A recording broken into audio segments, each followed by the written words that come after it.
Okay, so welcome to a new video. Now, obviously, it's been a while since I published a video onto YouTube, and I wanted to make sure that this comeback video was the best and probably the most important video that I've ever published. And that is going to be what I've learned from my $128,000 KDP journey. So this isn't going to be some kind of generic, just believe in yourself and you can do anything you put your mind to type of video. We're going to be really touching upon people's pain points when it comes to publishing books and making money through Amazon KDP and how you can pivot on those pain points to actually get yourself onto a very profitable and rewarding publishing journey. So obviously there's going to be X amount of people calling bullshit on this number. So in a minute, I'll go into my account, take a look at that, take a look at the ad spend that's being paired with that as well. Okay. So inside this and how this is all going to work together, and what I've learned from making this amount of money over the years, but more so specifically what I've learned in 2023. So recently, we've been working alongside people in these kind of live chat groups, and I've had the chance to really communicate with people who just like you who are trying to publish books and make money through KDP and actually take a look at their books, their book covers, their titles, their advertising spend. And I've learned so much about what people are struggling with. And that's what I want to go over in this video. The fundamentals that have worked for me over the years and things that are more so specific to 2023. So one of the first things that I want to talk about was bad advice. Now, as especially in 2023 and going forward, this is going to be the case, is that as KDP becomes more and more popular and a more viable way to make a passive income online, we have more people that are now talking about this, whether that's on YouTube or in Facebook or wherever that might be. And obviously everyone is entitled to have a YouTube channel to talk about KDP. That's absolutely fine. But in my opinion, the problem comes from just giving bad advice that is based on theory or advice that is completely outdated or completely regurgitated. So when you trust someone, when you trust what someone has to say and you operate on what they're saying, you'll find that you're going to spend time and spend money on what they have to say. And it's usually when it's bad advice, it's going to end up costing you money. It's going to end up costing you time. So in that section, we're going to take a look at what I think is wasting people's time and wasting people's money and how you can pivot away from that to get yourself onto a real profitable publishing journey. So it's a mega section, but even bigger than that, what we have now is the whole advertising campaign thing. So creating ads to rank your book, to make profit from advertising campaigns. Everyone's talking about running ads. Now, we've lost track, in my opinion, of what really matters from Amazon, and that is making organic sales. So you would have noticed at the start of this video that the amount of money that I've spent on ads is relatively pretty small to the amount that's been earned. So I promise you, if you're running ads to your books, this is going to be one of the most important sections because we're going to touch upon what is kind of the strategy that I use to keep my advertising cost so low whilst making a lot of sales every single month. So it's going to be a mega section. If you're going to watch any part of any video ever this year, make sure that you watch that section. So let's just go through this a bit more quickly. We'll talk about book covers. Again, something people are getting so wrong, which is so important. We're going to talk about true niche research. Again, something people just aren't thinking of, something that people don't know how to actually research properly. We're going to talk all about that. And at the end of the video, we're going to do a section about what I would do if I had to start a publishing account from scratch in 2023, because I do believe that things have changed in the last few years, especially. And I'll show you exactly what I would do if I had to start again. So I'll start this by doing the last 24 hours of the royalties and then refresh it with the lifetime. So 246. And this is something I promised myself I would never do these weekly or daily income reports, but I think for a video of this nature, I think it is important. So I'm just going to update this now with the lifetime so that you can see that it's actually legit amounts of the amount that I'm claiming. And what you can see, of course, this is over the last 12 years. So obviously it's been a long time, but most of this income has been in the last sort of 3 years. It's not a case of all of this was made during 2017 and 2018 because I wasn't actually publishing during those periods. The other thing that you'll notice is that I have published 555 books. Now, that amount is completely a different lifetime from what I've got live on my account. I actually have about 40 books live on my account where the majority of the income comes from. Okay. So again, that's going to be an important factor that we're going to talk about in this video, and how I pivoted away from uploading tons of books and just hoping and praying that they make sales. Okay. So let's get into this video now. Okay, so let's talk about bad advice. And this is the type of advice that's been doing the rounds on YouTube for what feels like years now. And while I'm sure that it comes from a good place, the problem here is that this type of advice, and any advice, is going to take your time away from worthy pursuits. So if you're struggling with KDP, if you're new to KDP, you're new to making money online, you have to absolutely spend your time and money where spending time and money has been proven to actually bring a result back on the time and money that you spend. So the problem with giving advice that is based purely on theory is that it's going to take people away from the worthy pursuit. So one of the first things I wanted to talk about was quality over quantity. Now, this is something that I've pushed on my channel, and most channels now push the agenda of producing quality books. But my stance on this over the last few months especially has shifted to recommending that people actually produce in quantity. Now, the reason that I say that is because, one, people really, new publishers especially, have no understanding as to what quality is. So quality in everyday life is completely different to what quality is on KDP and what is actually going to make you sales. So what I found that is happening, especially after talking to more people recently, is that new publishers especially will come out, they'll spend a lot of time on a book, they'll spend a lot of money on a book, and then when they release that book, they launch it with advertising campaigns because they see people like Chris.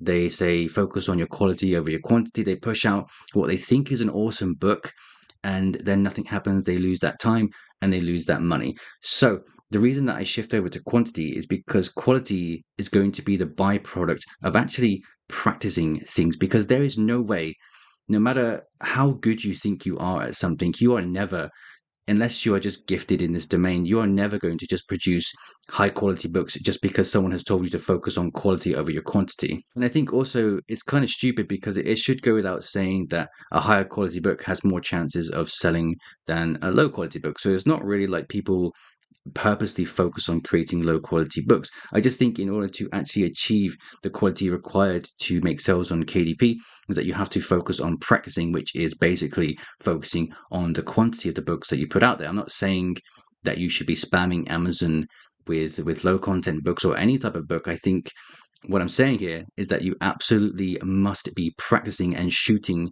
toward making your books 5 to 10% better than the last one that you created. And that way, you're going to force yourself to ending up with quality products, okay? So it's my heavy suggestion here, and whether people actually listen to this or not, I have no idea.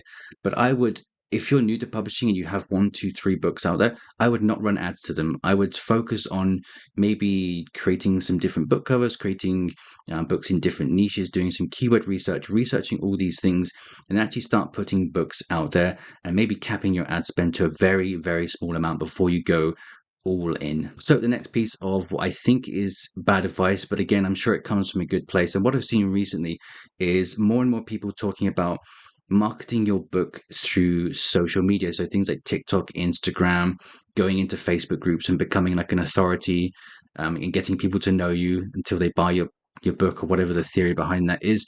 So for new publishers, I think this is one of the most pointless pursuits that you can make, because I am someone who has recently gotten into social media marketing. I've been practicing it for a few months now, looking into it, talking to people that know exactly what they're talking about, and it is hard. The thing is with social media is, because it's so powerful, is that so many people are jumping onto it now, and so many people are making incredibly good short form content, especially. So the competition, just like Amazon, it's going up. So you have to create something that is really fantastic. And there is a skill, trust me, there is a skill to going viral with social media marketing that you're not going to get anytime soon. Basically, it's something that has to be practiced for what I think is going to be quite a long time before you get it right. So I've seen some videos lately, and again, this is probably from a good place from these content creators, about releasing a book onto Amazon, creating 1 TikTok video a day, putting your book out onto Pinterest, creating pins, getting into Facebook groups and talking about your niches, etc., etc. I would love to know how many new publishers have had any success. And the thing is, I think it's very, very low. And the reason why people don't talk about the success from this is because no one has success from this.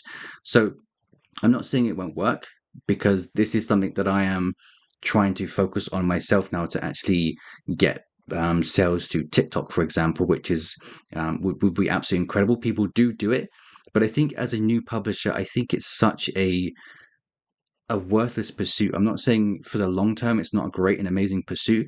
I'm just thinking if you're new to publishing or you're not making any sales, it is not going to be the answer to your solutions. I think you should be focusing primarily on everything that's happening on Amazon and Amazon ads. Okay, so the next piece of advice that I've seen a fair few times is people pushing the agenda of not ever giving up on a book. Now, in the next section, I'm going to show you something incredible that's going to help you kind of know when to give up on a project. So there is this notion that you create a high quality book, you run your advertising campaigns, you tweak those ads over the course of 600 years, and eventually you're going to make profit with that. Then you never give up on a book because you have to believe in your own projects, right?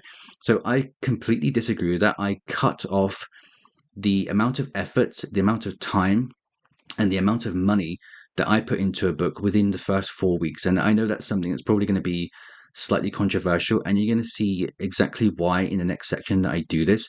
But I promise you, if you pivot to this perspective as well, where you don't have this emotional attachment to your books, you're going to save yourself a ton of money. You're going to save yourself a ton of time. You're going to get into more niches. You're going to create more books, and you're going to be able to actually practice creating and understanding what is working on Amazon. Because for me, it's about learning and getting better at something. And just pursuing one book for a very, very long time doesn't mean that you're getting better at anything. And for most people, it's a case of just throwing advertising campaigns at their books for a long, long time and then seeing nothing but frustration come from it. So, like I say, next section is going to cover that in a bit more detail. So, the next piece of bad advice that I think is kind of like a buzz phrase now is to talk about perceived value.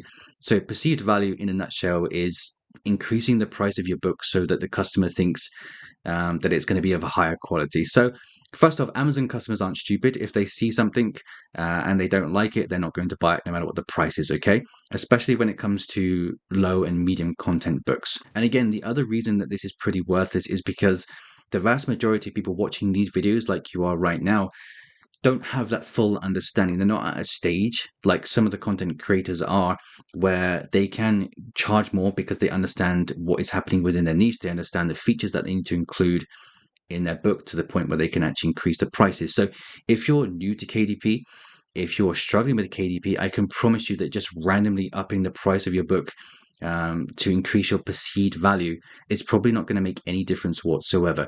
If you're new to KDP, if you're struggling with sales, price competitively. So from there, I'm going to talk about reviews. Now, this this is something that is probably going to be slightly controversial, and I would love to say that this is just my theory, but it's something that I've tracked for since doing low and medium content books from 2019. This is something that I've tracked for a very, very long time. And the emphasis that people put on reviews, I think, is crazy. So, one thing, again, that we have being put out there at the moment is that you have to have like 20 to 50 reviews on your book before you can start seeing sales. So, what I found from it being in the low content and medium content domain, where prices are between $5.99 and $8.99, for example, is that reviews have made no difference to the sales for my books unless they are negative reviews. Negative reviews will kill your book pretty much straight away. I can guarantee, like, a 1-star review is going to heavily affect your sales. Now, for some of my best-selling books that have hundreds and hundreds of reviews on them, they are not selling any better now than they were during the first month when they had 1 or 2 reviews, or no reviews for that matter. So why I think this is bad advice, because again, it's going to take away from what are worthy pursuits. So what a lot of people do is they are going to friends, going to family, going to places like, I think it's Pubby, to do review swaps and things like that. They're getting tons of reviews to their books, and then their book still sits at like a million ranking. No one's buying it. So if people don't want your book, they're not going to buy it, especially when it's an impulse buy. So most items under, let's say, $10 are pretty much impulse buys. So if you get yourself into a good niche that has tons of traffic going to it, if you have a great looking book cover and you have a great offering within that niche, you don't need any reviews to make sales. I can absolutely 1,000,000% based on fact. I promise you that you don't need reviews. I'm not saying it's not good to have reviews to stick around on your niche for a long time, because I think that is important. But getting those reviews initially, I don't think is that important whatsoever. Okay, so let's move on and talk about a huge section here, which is how organic sales are so much better than advertising sales. So the thing is, and I think this is something that people are really losing track of, is that organic sales, the potential to make organic sales on Amazon is absolutely insane. And like 98% of your sales for low content and medium content books should probably come organically. Now, I've just made that number up, but for perspective, the vast majority of my sales come purely from organic. So when it comes to running ads, when it comes to utilizing ads for your publishing business, now, this is the thing here. It's not necessarily about being good at ads. So I've got a Facebook group, and every other day or every 7 days or so, someone was going to come into the group and they're going to post their ACOS into the group. And I will say to them, let's talk about your ACOS, let's talk about your ads. But first and foremost, let's try to establish why you're running advertising campaigns to your book. And the typical reply is that people just want to make more sales. So the thing here with ads is that I think a lot of people lose track of how powerful Amazon ads are when they're being used at the right time. So it's not about being good at ads. There's so many things I can't tell you about ads, but knowing when and how to use them where they are most powerful, plus budgeting around that is absolutely golden. I'm going to explain that now. So here's the thing, in my opinion, where ads are most effective and therefore where your money is most effective is during the launching of your book. So what I'm going to do just very briefly is talk about the kind of updated strategy that I have for utilizing ads when they're at their most powerful, and how you can kind of use them to ultimately make long-term sales organically on Amazon. So my strategy for this is that I tend to launch a book with two budgets in mind. So the first budget is going to be during the first 2 weeks of a book going live.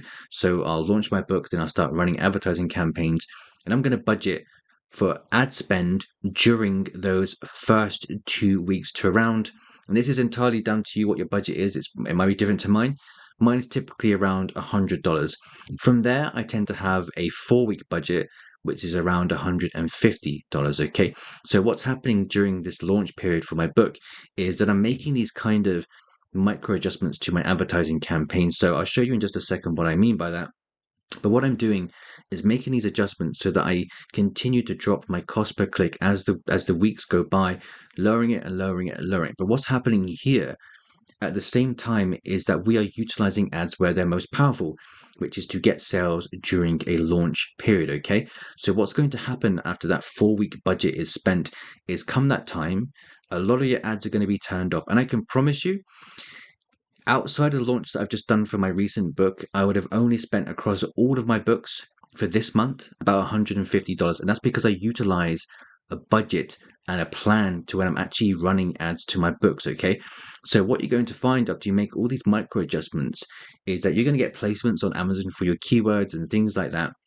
But what you need to be doing during this period is actually testing the organic potential for your book on Amazon. So when you know how to do keyword implementation, when you know how to make micro adjustments and budget properly for your ads, you can use this powerful period to actually test organically how well your book is going to perform in the marketplace. So what I like to do kind of after the 4 week period is to weigh up my positionings on Amazon, my rankings on Amazon, weigh up that versus the amount of sales that I'm getting from ads and the amount of sales that I'm getting organically. If I'm getting organic sales to some extent, then I know that my book is being accepted into the marketplace organically, which is a good sign that we can make sales long term. So the amazing thing about this is that we don't get emotionally attached to one project. We don't just keep spending advertising campaign money just for the sake of it. We have a goal. We set out, we have a budget, we set out, we launch our book where it's most effective, most powerful. And then when you do things this way, it allows you to actually focus the money that you have, the time that you have that you would have otherwise spent on ads and waiting for your book to do something magical, is that it allows you to actually start launching books almost every single month. Now, I launch books maybe every 2 months at this point. But I think the purpose, the understanding is there, right? You're going to have that budget that you can then move on and put into new projects, test them in a new launch, and then keep going forward. So again, this is something that removes long-term loss from the game, because what I've found is that there's this notion, and I believe it is accurate, that you can make profit directly from your advertising campaigns in the long run. But if you're selling a book for $5.99, $6.99, $7.99, I promise you, it's very, very hard to make direct profit from it. If you do make a direct profit from that, that's great in the long term. But for the most part, it's not about making profit from your advertising campaigns. It's about getting that organic ranking and sticking around organic. So here's the thing that a lot of people are going to find is that they will go through ranking their book for different keywords, launching their book, having advertising spend. And what's happening to these people is that their book, after they stop if they stop running ads, what happens is that the book starts dying off the listing. So the reason for that, in my opinion, is because you don't have a good enough offering on Amazon's marketplace to keep your book sticking around organically, okay? Making sales from ads and making sales organically is a completely different ball game. So with ads, for example, when you run an ad, it's going to get pushed to the top. It's going to have that little sponsored listing, sponsored item on it. It's going to have that authority because it's up high and has that little notification on it. All these things, and the way, of course, that your ad is actually being targeted, the audience that is being targeted through your ads is going to be different to what your organic audience is looking for. Okay, so it's a big difference between the two, and you can get sales from ads with a bad book. You can get sales with a bad book cover from ads. You can get sales from ads if you're not targeting the audience correctly. You can do that. Sticking around organically on Amazon is completely different, where you have to have those factors taken into consideration as well. So for me, medium and low content books were all about organic sales primarily, and using ads to just get our book ranked and test the organic potential. Okay, so with that in mind, let's take a look at book covers. So before we get into this, if you feel like this is the type of publishing information that you're interested in following for the long term going forward into 2024 and beyond, then I'd love to have you as part of the channel. Feel free to join the Facebook group below. Feel free to subscribe. Do all those things. I'm going to be here talking about relevant information that is actively working and completely removing theory from publishing. So moving on now. Again, so this is something that when I was talking to people more closely in the live chat groups that I was doing recently, what I found, and people were sending me their books to take a look at inside the live chats, which is great. And I was looking at the book covers, and people do not have a grasp on book covers just yet. So a couple of things here. I'm not someone that is a designer, but I've been doing this for long enough to know some of the fundamentals when it comes to book covers, what actually makes a huge difference. So what I'll talk about here is text placement, for example. So this is something people get completely wrong, in my opinion.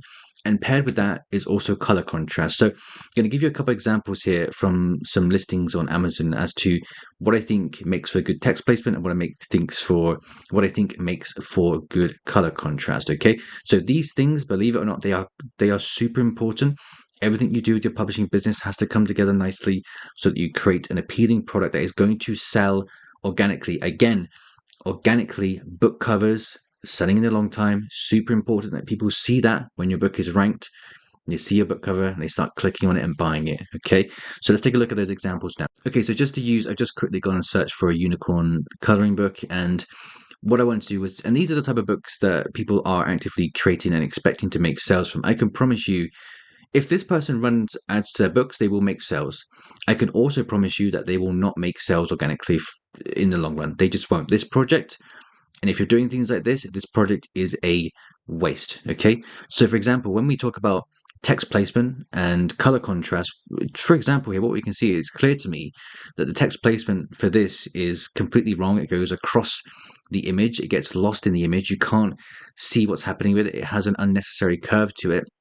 And color contrast as well, there's absolutely no thought whatsoever gone into the color contrast here. So for me, what I like to do when I'm communicating with my designer is I like to ask them, if I'm going to use a blue background, what are going to be the most strongest color combinations that we can use up against that background to make our book stand out in a thumbnail? So the reason that I say that is because if I come back and search here on Amazon, everything we do, these little changes for our book covers, for example, we want to stand out not just inside the actual listing itself, but we want to stand out on a thumbnail. Okay, so when people are scrolling through, they need to stop. They go, whoa, like this one here, I stop, I go, whoa.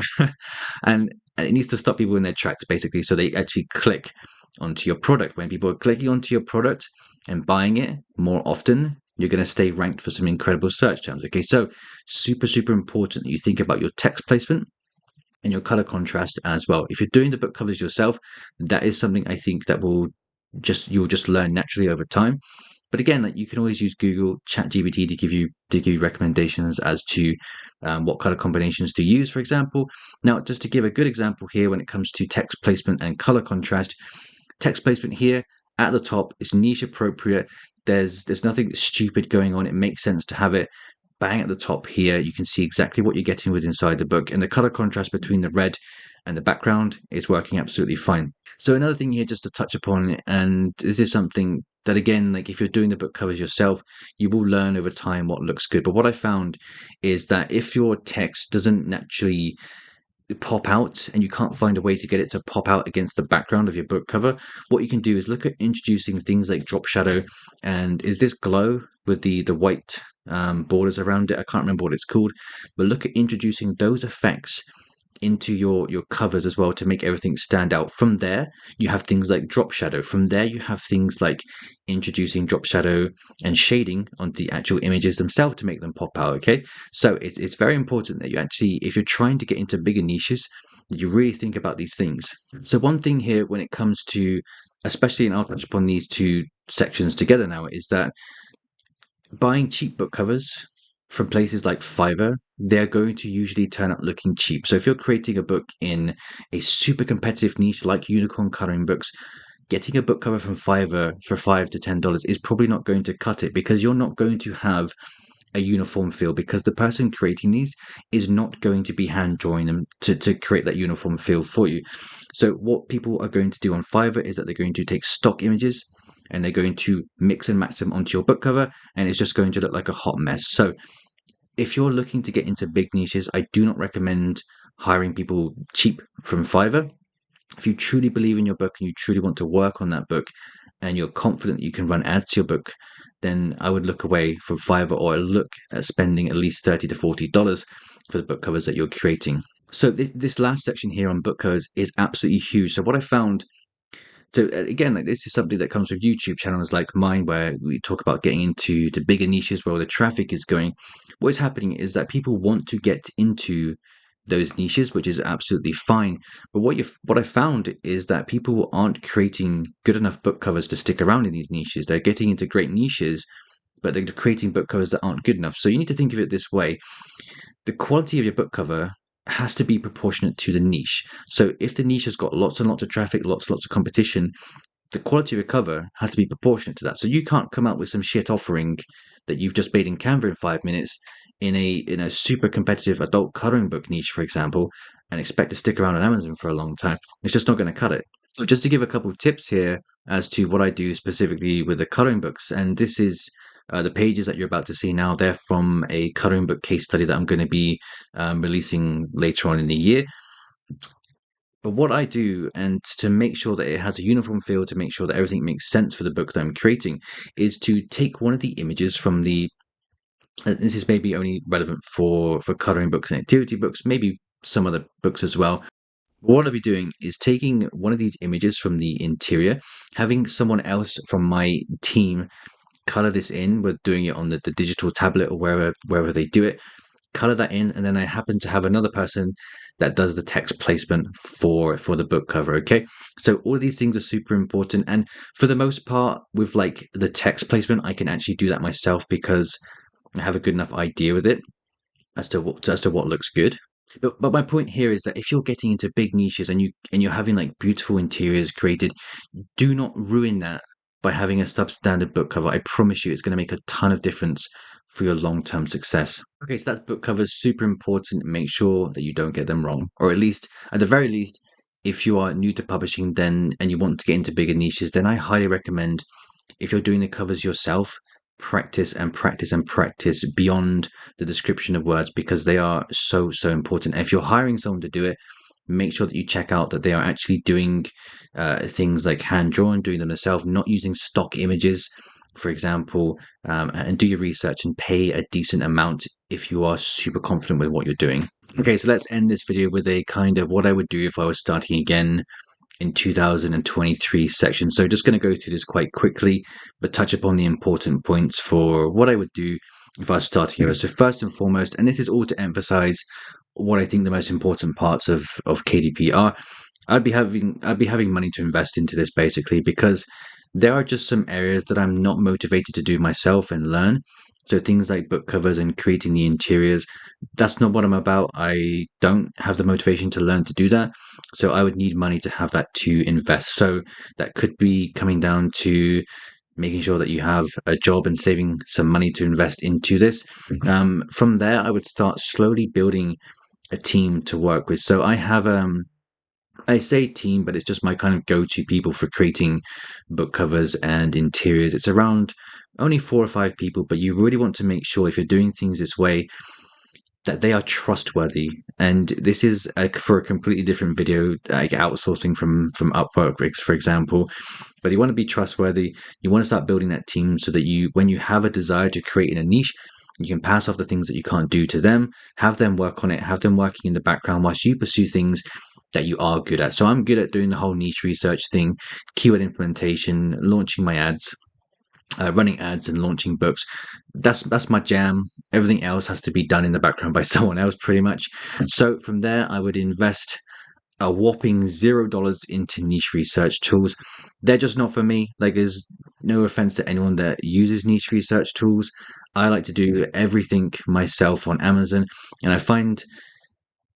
I just find the more that I spend time researching Amazon, the more I have an understanding of the niche that I'm getting into, the better the keywords are, the better the rankings are going to be for those keywords when I actually publish the book, and just that understanding of the niche in general. And that's the main reason why I don't really recommend like keyword tools particularly, and I stick to what's happening and what I know is working, what my brain is and my eyes are telling me is working on Amazon, and then going from there. Okay, so next from there, I would have, for every single book that I publish, I'd make sure that I have a very solid launch plan. So one thing that I've found is that I've published books so the most successful books I've published have been in the last, like the last year, and they all kind of have this same launch plan. Granted, I am adjusting that launch plan over time to make it more and more optimal, but they all kind of have this same launch.